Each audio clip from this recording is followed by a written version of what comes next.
मलाई नहीं नहीं कि नहीं खाइब खोआ मेवा नहीं मिसारी मलाई धैले मारू हो दे पीस के लिया दाना।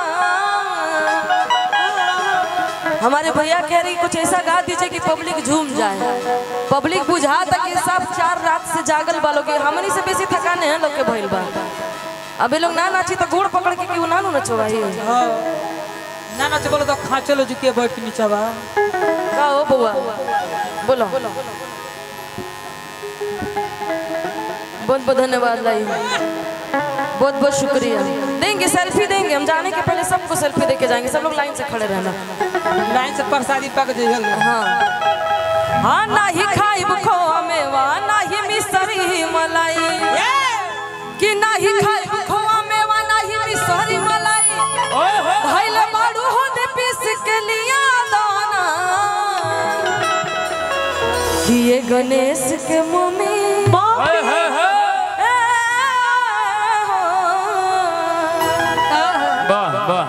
ए गणेश के भैया तने गुरु को ठीक को दी बस पाभर भांग खिया लिया जय हो तनोर सही को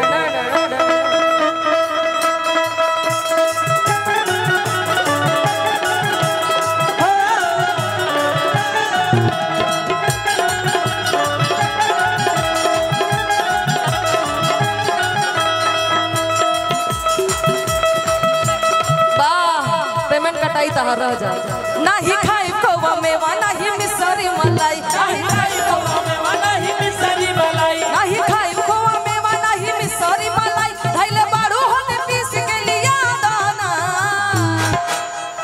एक गणेश के मम्मी एक गणेश के मम्मी बस पाभर भांग खिया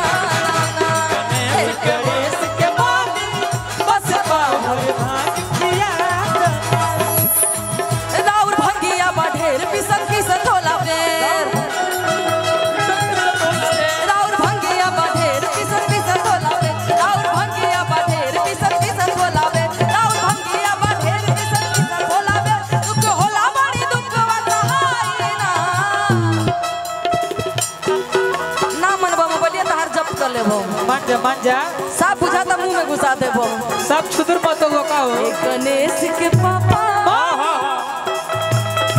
ए गणेश के पापा हमसे भांग पिसाई गणेश के पापा हमसे भांग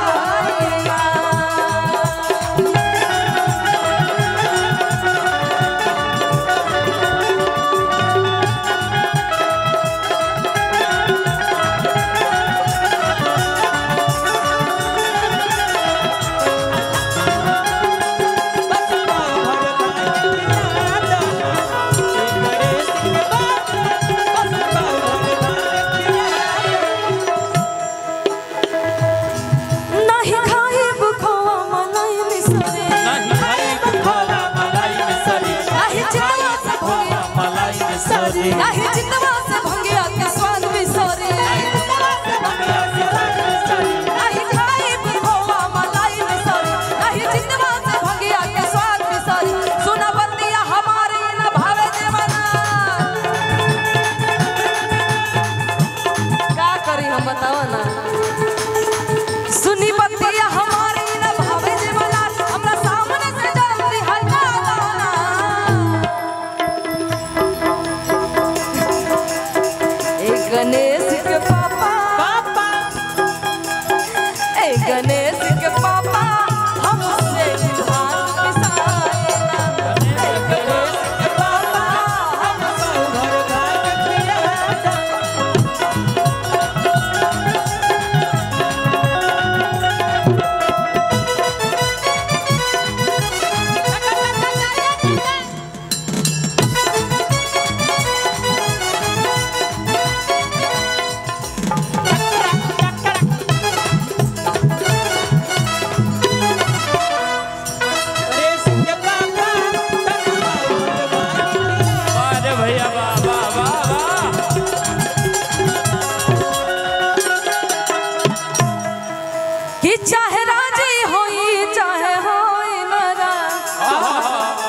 ये महादेव कौन सा?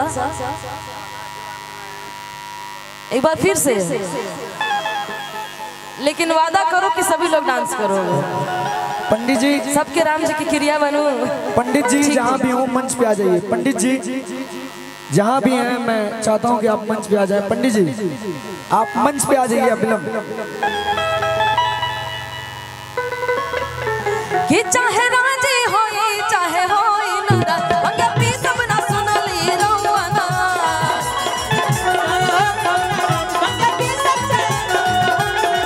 जानी करी अख लाल करी हमरा बखाया,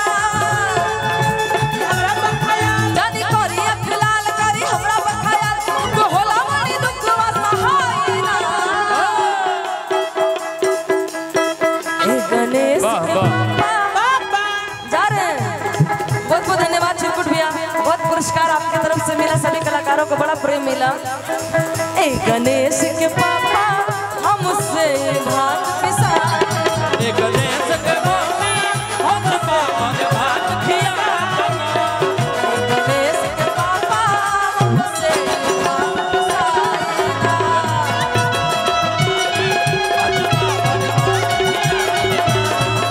गणेश के पापा हमसे भात।